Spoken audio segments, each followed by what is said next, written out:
On Saturday nights, it's a funny thing, isn't it, when you're trying to think, oh, well, I better go to sleep because I've got to get up really early to do the jobs that we're very, very lucky to do.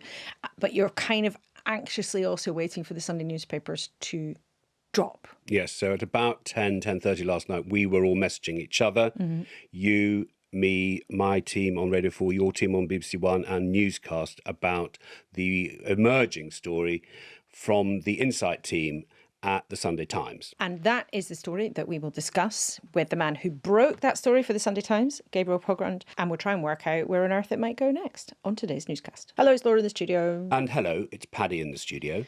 So the short version of the story that we're going to discuss in quite some detail. The Sunday Times carries a set of claims that George Cottrell, a young man who's long been a political friend and ally and close friend of Nigel Farage, paid for Nigel Farage's security, some of Nigel Farage's staff and some of Nigel Farage's accommodation at an expensive London townhouse. There are suggestions in the Sunday Times that this means that Nigel Farage broke the rules of Parliament because he didn't declare the benefits that he was getting from George Cottrell. Reform's defence is that Nigel Farage was not an MP at the time and therefore, to cut it short, it's nobody else's business. But this has the potential to be a very serious story because you're talking about a lot of money.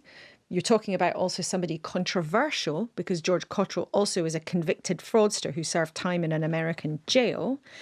And it's likely to be a big, important story for some time because if you believe the current polls, Nigel Farage is the person who's on course to be the next Prime Minister were there to be a general election anytime soon. And that therefore means that not just journalists, his political rivals look very closely about his financial dealings. Yes, and the interesting part to make plain before we meet Gabriel Pogrund is that this relates to in-kind benefits, which is the provision of staff, provision of some accommodation, which Reform is not disputing, and we can later remind newscasters that you spoke to a leading member of Reform, so we'll hear in voice and pictures from Reform. And also it's about what a reasonable person interprets, which takes us into the very heart of what the parliamentary authorities have to consider when they work out where wrongdoing is. So parliamentary rules say this about what you don't have to declare under the category: benefits which could not reasonably be thought by others to be related to membership of the House or to the members' parliamentary or political activities, for example, purely personal gifts or benefits from partners or family members. However, both the possible motive of the giver and the use to which the gift is to be put should be considered, and if there is any doubt, the benefit should be registered. So in other words, if you're a politician and you think, well, it's probably fine that my Aunt Margaret paid for me to go on holiday to Italy, but then actually you get a job where you're the minister in charge of relations with Italy, you might go, I think it was fine, but just in case there's any doubt, I'm going to say that I had a freebie that took me on a trip to Italy. Because there might be someone out there who thinks, that will make you think better of Italy than you hadn't done if you hadn't taken that lovely free holiday. So that's sort of the idea. One of the curiosities about this, I think, is that Nigel Farage did declare a couple of things from George Cottrell in that same period, but didn't then declare these other potentially much bigger expenses over a longer period of time. So it's all, well, it's funny, this story in a way, because in a sense, there are lots of specifics, there are lots of technicalities that we need to be careful about trying to explain properly. And we're going to talk to the man who broke the story in a second about some of those actual specifics. But the big picture is quite clear. It's Nigel Farage has had lots of cash and benefits in kind swirling around for the last few years in various different guises, and it keeps tripping him up in terms of news coverage of what Reform is up to. And because you can be sure, in as much as they will say, this is terribly unfair, this is just people having a go at us because we're being successful, they would rather be talking about almost anything but this. Well, I can go further than saying it's unfair, that this is the statement.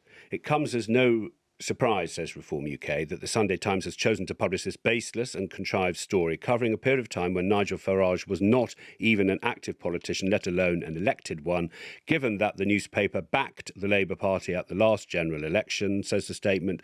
Contrary to the story's tone, no parliamentary rules have been broken. We also understand the Sunday Times has a new podcast to promote, which it seems very excited about. Its agenda should be plain for all to see. Let's speak to the man who broke it, Gabriel Pogrund. Hi. So let's start then. Who is Posh George? Well, very good question. It's a question we spent no shortage of time trying to answer, not least because he's quite an elusive guy.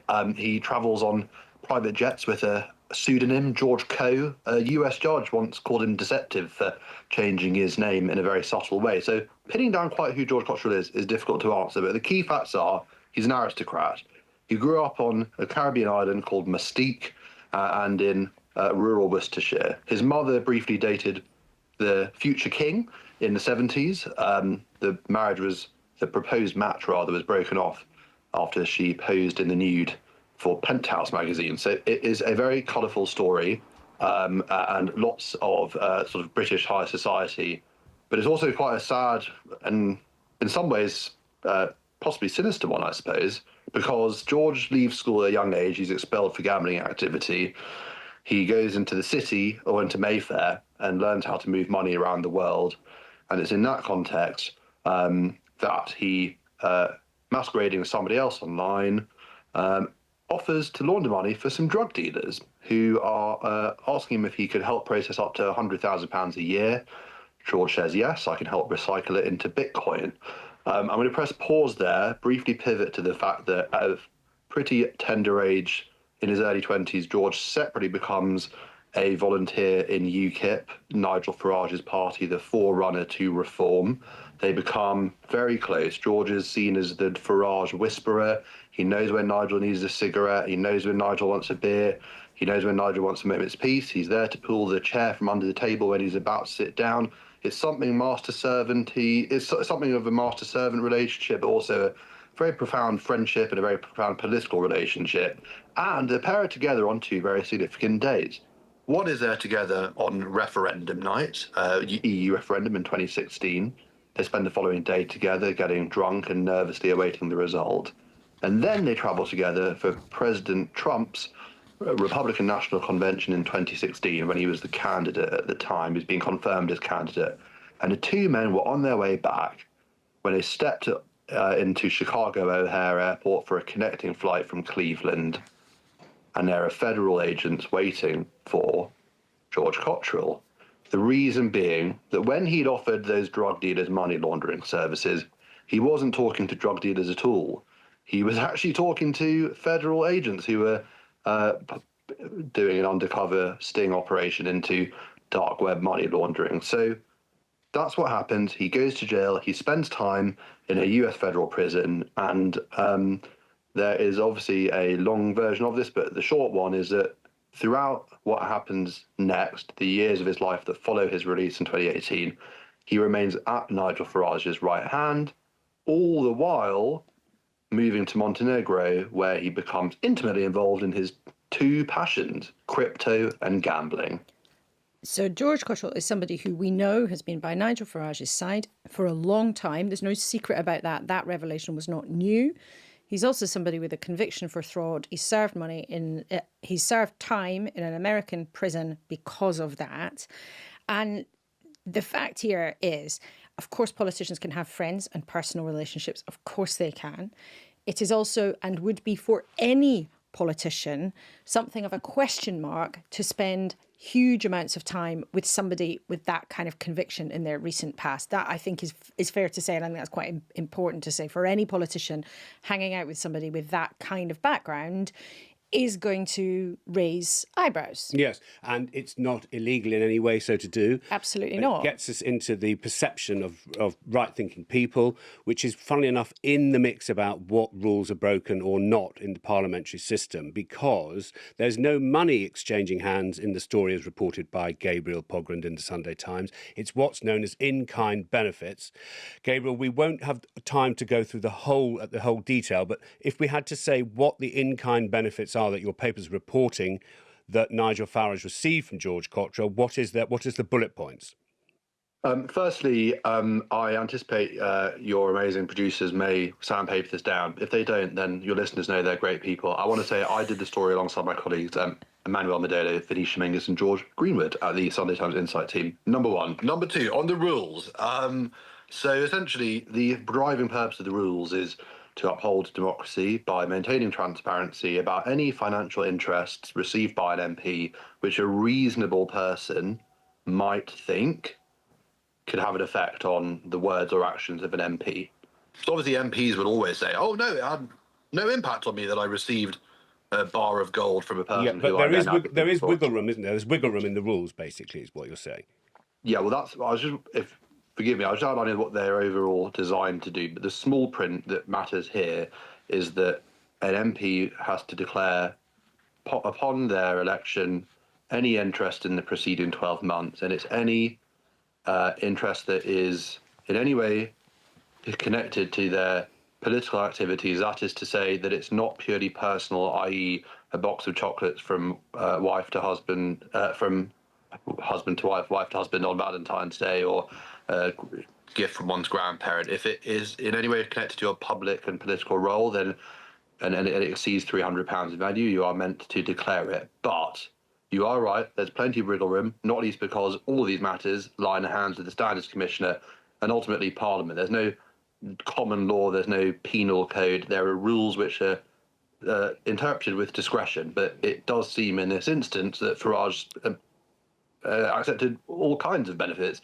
from Cottrell in that 12-month period. And his position is, well, I didn't need to declare it because I wasn't a politician at the time, and moreover, to the extent that things fell outside that category because I had become an MP. Well, actually, George Cottrell's a personal friend, so I don't actually need to divulge stuff like that. So there are two variables that Reform thinks means he's did nothing wrong. One is that he wasn't an MP at that time, even though the rules say anything that could be perceived as a benefit connected to politics that's happened in the previous year has to be declared as soon as you're elected. So that's wriggle room one.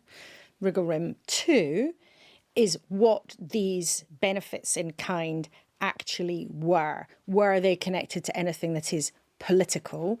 Reform says no. Well, he was making social media content because he'd been in the celebrity jungle. He wasn't technically an MP. He wasn't involved in politics at the time. There's a wrinkle with that, though, because he was the honorary president of Reform. He still did do interviews about politics from time to time. But in Reform's view, it's like, well, he wasn't a politician. This was not connected with capital P politics, so it's fine. However, I think it's also fair to say that your story, Gabriel, and coming on top of other allegations about Nigel Farage's finances that have been rumbling along for the last few months, has hit a nerve. We put these claims to Robert Jenrick, of course, who is now a senior Reform MP. And as you might expect, his tone was quite feisty, and he tried to robustly defend the man who's his boss. Just to be clear, George Cottrell is an old friend of Nigel Farage's. He did give support to Nigel before he was a member of Parliament.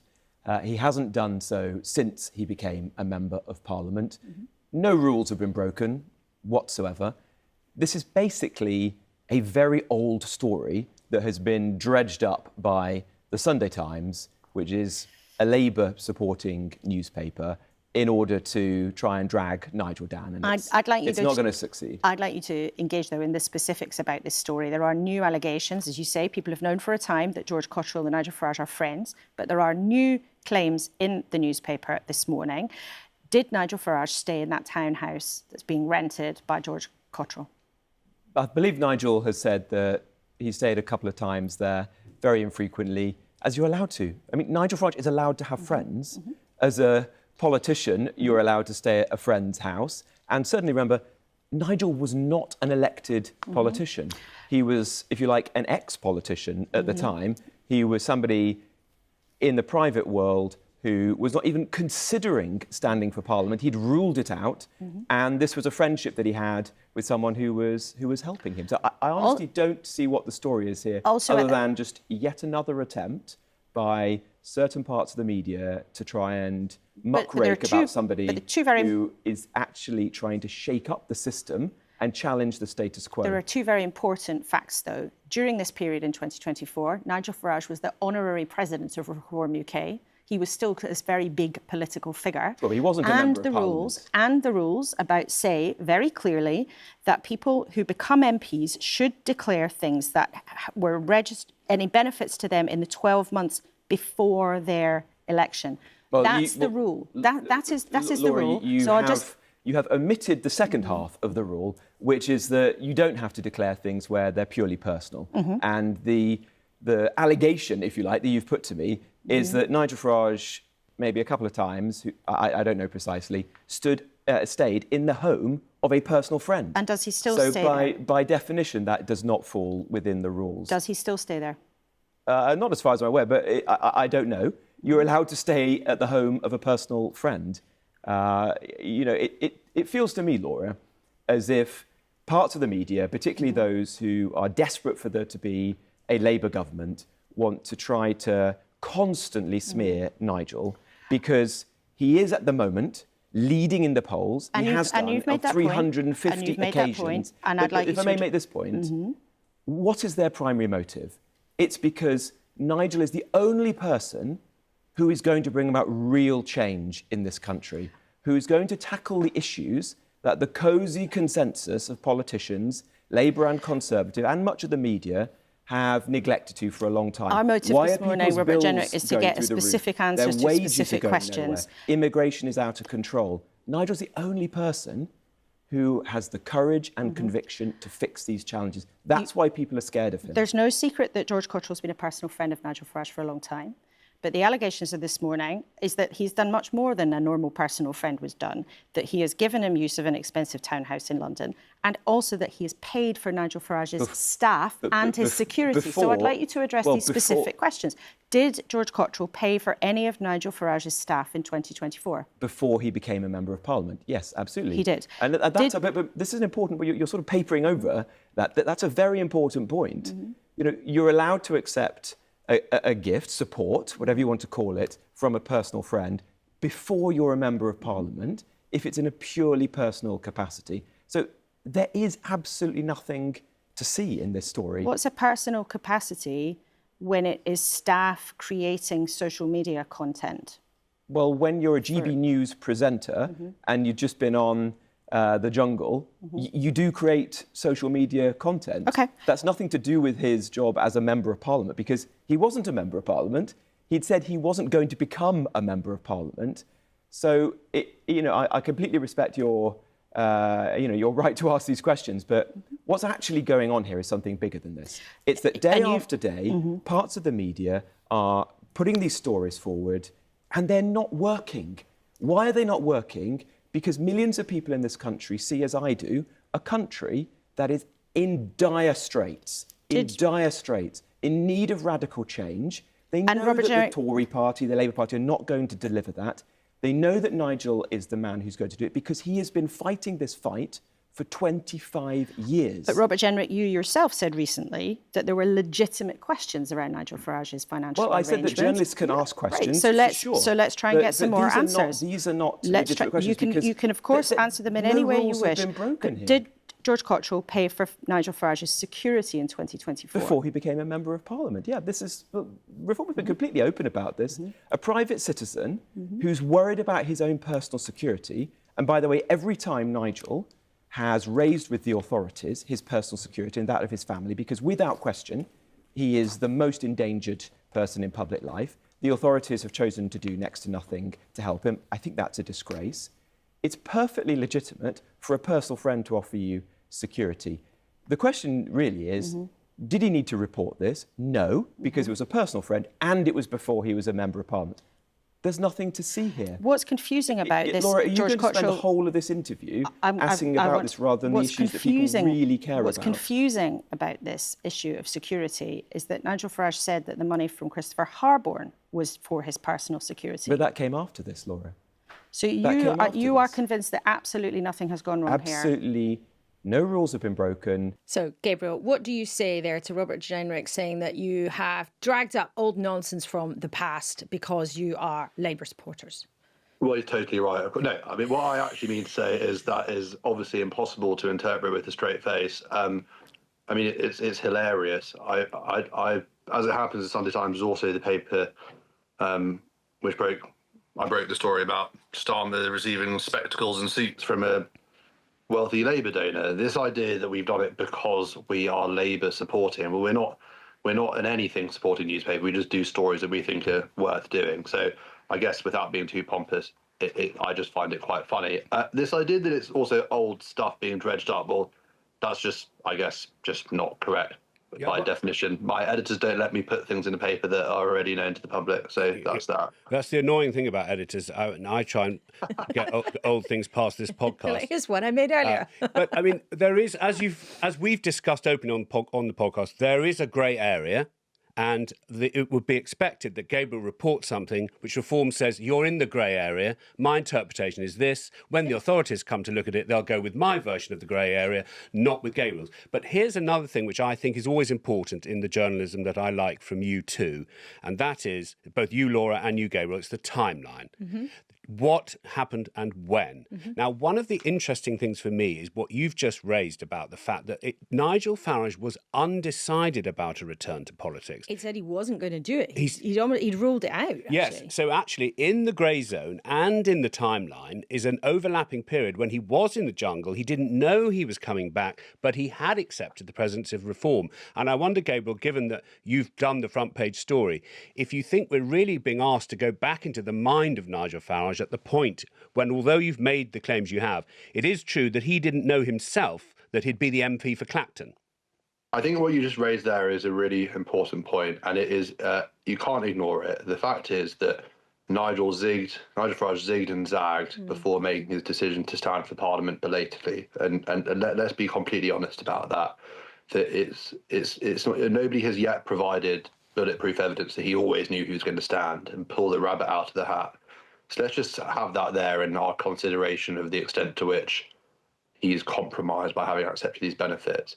The one thing that I would say is the timeline matters, but the reason it's 12 months, I didn't write the rules, but I can see why they would have designed them in this way, is it's about when someone does become an MP, are there things in the immediate rear view mirror that might influence them? But otherwise you have a world where you get given a suitcase of cash the day before you're a parliamentarian and you don't have to declare it. So it captures things before you become an MP for a reason, which is that people think whatever you were thinking at the time, whatever you were doing at the time, now you fall under these new special responsibilities, for which reason we're entitled to know a little bit about any gifts you were receiving then. And also, it wasn't a suitcase of cash, it was in-kind benefits. So you then also got the interpretation of when in-kind benefits are declarable and what a reasonable person would think. So in terms of briefing our newscaster, there's the question of a reasonable person, there's a question of a timeline, there's a question of Gabriel's completely detailed conversations, reporting with his colleagues. That's right. And newscasters listening to this will inevitably take different views. That's the joy of humans, is that people take different views on things. So do you think that it matters that Nigel Farage was put up in an expensive townhouse near Buckingham Palace by this chap called George Cottrell during a period of time? Robert Jenrick confirmed on the programme this morning that he had stayed at that house on some occasions. Some newscasters will think, well, yes, of course, that he should have donated, he should have declared that, because that was taking in-kind benefits. You know, that's a privilege to stay somewhere expensive and fancy in London and near Parliament, and we should know that as the public. We should have the right to know. Other newscasters might think, well, I don't care. So what if it matters? He stayed at his friend's house, and we're not making a judgment here at the BBC on whether that was the right thing to do or the wrong thing to do, whether he should have declared it or not. But that is the kind of, and I think it's helpful that, Paddy, you talk about these grey areas here. There is room for interpretation in these rules. But I think what we can also say to newscasters is if this had happened in a different political party, opposition politicians would also have been jumping up and down, because the mixture of politics and money is just so toxic. You know, it is a gift for political opponents if there are question marks about their rivals' financial arrangements. And where I think it is getting tricky for Reform now, and I'm not saying that he's done anything wrong, I think it's becoming tricky politically because their image to the public is we're for the working people, we're for the working man, we're the ones who know how hard it is out there. And their leader is time and again getting tangled up in all sorts of different stories that pertain to enormous amounts of cash. And I think over time, that is a very tricky political perception that's being created around Farage. But I don't know, Gabriel, if you would, well, if either of you would agree with that. Yeah, I just wanted to make the distinction which you're drawing. There's the other investigation into cash, £5 million. This is not about cash. But I wonder if you can remind us, Gabriel, how the donation from the billionaire supporter of Reform UK of £5 million cash, how that will be adjudicated. Well, just ever so briefly, this is about cash. It's just about cash that was paid by George Cottrell to other people to benefit Farage. So his lawyers confirmed to me that he, via electronic transfer, deposited monies in the bank accounts of third parties who served Nigel Farage as security guards, as drivers, as social media support, as back office staff. So he was paying money that aided and abetted Farage. They worked in the office of Nigel Farage. So it is about money, but you're quite right to draw a distinction that it's not direct. As distinct from the Christopher Harborne donation, which was, you asked how it will be adjudicated. As I understand it, the Standards Commissioner has an ongoing inquiry. Also, the other thing about this is to remind people that it is the parliamentary authorities that investigate this kind of stuff. You know, and it is, as Gabriel was just telling us, it gets, I'm afraid, newscasters very processy very, very quickly. But we've already had this morning, the Cabinet Minister, James Murray, said on the programme that this, you know, investigations need to take place. The Liberal Democrats President, Josh Babarinde, is out there saying the investigation should be expanded to take these claims into it as well. And just, Gabriel, I know we have to let you go in 60 seconds. Yeah, sorry. But no, don't apologise. You've been generous with your time. Just finally, where does then the role of cryptocurrency come into this tangled story?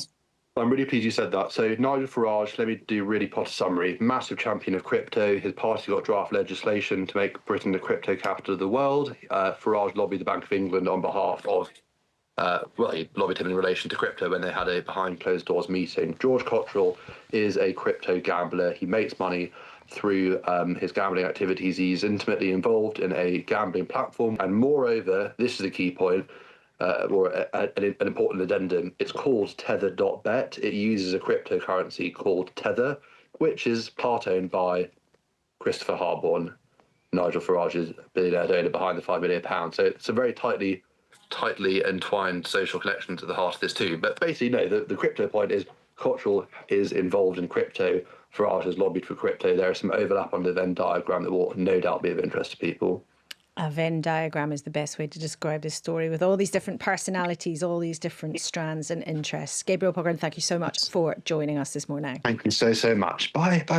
If you're watching that, Gabriel was he was in such high demand today that he had to get up and run off and put his phone down as we finished our conversation. Yes, although don't you get the impression that everyone's running away when they're talking to us on Newscast? It's all like, oh, do you know what? I've got to put the joint in the oven.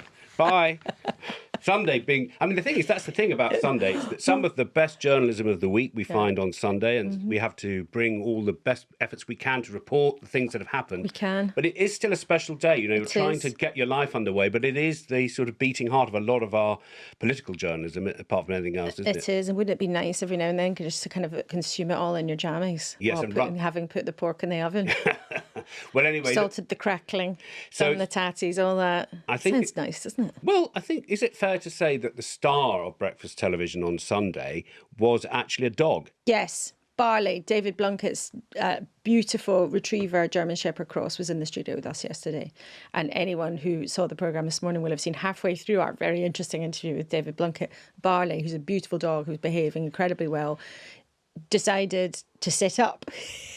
So in the rest of the wide shots, you haven't seen the programme, there's this brilliant, very, very funny shot where me and David Blunkett are opposite each other, as you and I are, but Barley is sitting up in the middle. So more dogs on TV, please, Ed. I was delighted to have Barley in the studio. Yes. I mean, if you could have your way, every guest would bring a dog in. Absolutely. And my dog would be with me at all times. Yeah, but we can't do that because and then we'd have to have I'm not going to say it. We will reconvene next weekend. Adam will be with you for Monday's Newscast tomorrow. So join Adam for a very busy Monday, but for us, bringing the weekend's newscasts to a close. Thank you for listening and goodbye. Goodbye.